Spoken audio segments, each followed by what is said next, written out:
Niajeni wana sauti, karibuni kwa The Voice KE. Today we dive deep into the dynamic world of water and sanitation sector, exploring the transformative shifts towards gender equality and stereotyping. A recent gender mainstreaming workshop by Promotion of Participation of Women in Kenya PWAS highlighted not only challenges but showcased the trailblazers reshaping the industry. We have 110 water companies in the country, and out of those water companies, only 5 are managed by women. In an industry long dominated by traditional norms, we're witnessing a shift from engineering to project management. Women are redefining roles and breaking barriers. I manage a water company called Rimburu Water and Sewerage Company, which is in Kiambu County.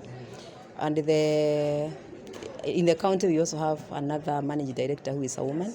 We have another one from Machakos. So we are few, and that is why we need to have this conversation.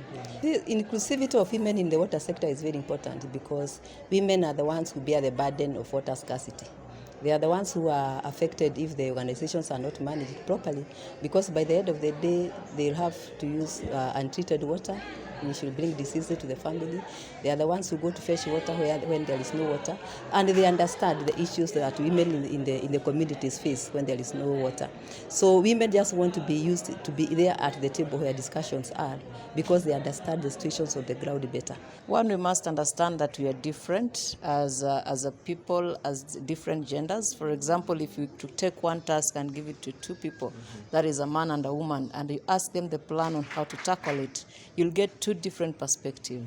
If you don't bring men and women into the same space when you're doing your projects, when you're developing your policies, then you'll have problems getting the right outcomes. Number two is when you're working on your policies, all policies must be inclusive, meaning that they must favor all the men and all the women. We are seeing a number of companies coming up with new ways of handling this, and policies, developing the policies and including all that in the policies makes a lot of sense. Gender concepts that are important for an institution is like the gender mainstreaming, gender equality mainstreaming. That is where men and women are given equal chances in service. This will help them contribute equally to the development and to the improvement of standards in an organization. During employment, it is a requirement that a third of either gender should be employed at any particular moment. But we have found that women are reluctant to apply for these positions. So there is need to encourage them, to mentor them, to take up leadership positions in the organizations so that they can also be at the decision-making tables. There has to be real commitment, and that's why we have talked a lot about political commitment at the top level to make sure that gender is not going to be treated just as a checkbox, because it is happening a lot in many institutions. But one thing that really helps is to make sure that you have the infrastructure in place, and that is institutional structures are set up, their policies and their programs that will support gender equality mainstreaming. Getting a gender equality policy which will help them as a guide. And through this policy, all departments will be formed in a way that where women are given chance to share their ideas, same to men, and this will help the organization grow. Even the colleges, they are taking very few women engineers and other technicians. So we need to encourage women to take those STEM courses so that they also aspire to be in the leadership positions in the sector. Leadership is everything when it comes to it, because you can't achieve anything if the leaders are blind to it. For example, if I want to work on a policy that is including both the genders, but the leaders do not see the need of that, or if I'm doing a composition of a board committee, for example, but the leaders don't see the need of including both genders, then it doesn't make sense. So if you have the leaders, because they give the final approval at the end of the day, so the leaders first need to be sensitized and be able to know why this is important. Once that is done, then it will be easy, because now it is escalated downwards. You can't escalate it downwards coming up. It has to start from the top going down. There are quite a number of tools for gender analysis on the ground that you can use for institutions, but also for the project level. But majority of the times we promote use of a combination of those tools because you find that some tools have got a bit of a shortage. Maybe they miss one aspect compared to the other. So using multiple tools would actually help in terms of designing your tools. That would help. But again, it's just to make sure that in terms of methodology, it's very important to make sure that it is participatory, so that you have you have the representation of everyone that you need to hear their voices. And in majority of the cases, we also say that even when it is participatory and inclusive, more so we need to make sure that the groups of women and men can be separate, so that if there is one group that is not comfortable speaking about their issues in the presence of the other, that then they can be able to speak openly if they're just one single group, one single category of the group. Once the policies are set, then the employees can now be educated on the same.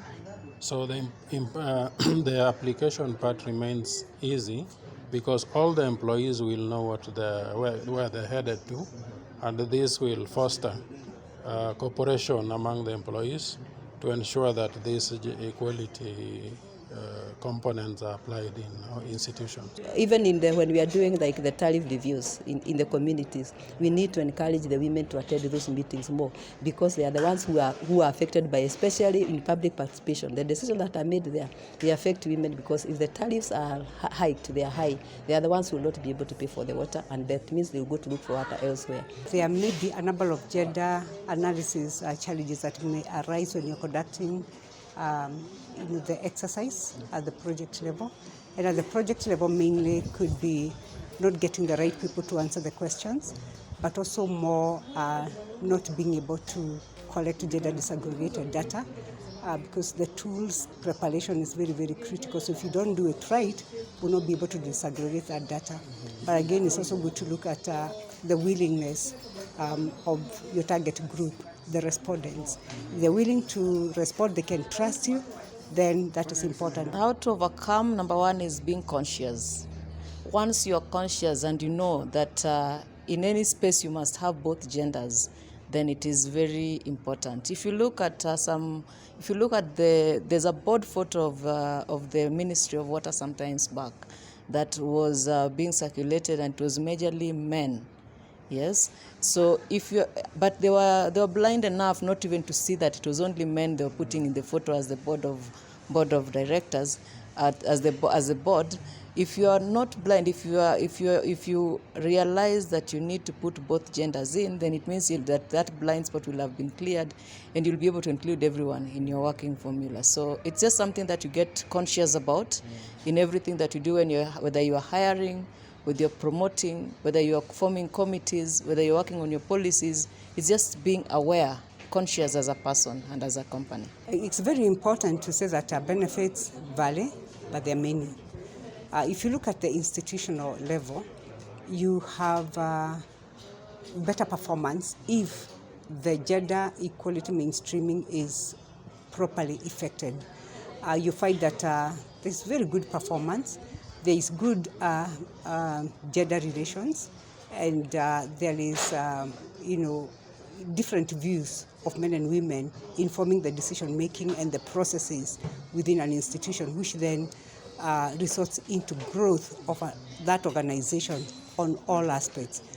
At the water project level, you'll also find that we are able to understand the needs of people and therefore target our interventions to them, which means that water projects and sanitation projects will be more sustainable. You have more people willing to pay for services because then they feel that they have the services they need. So it's very, very important for us to make sure that gender is entrenched into the work within the community, but also at the institutional level. Men and women think differently, but when these two genders are brought together, a productive outcome is realized. Number two, there is improved efficiency, because when these two brains are brought together, results can be realized. The wave of change is here, and these voices are not just leading the change, they are creating a ripple effect of transformation. Reporting for The Voice KE. My name is Shad Collins. Wangoi. Tunaona, tunasikia na tutabonga. The Voice.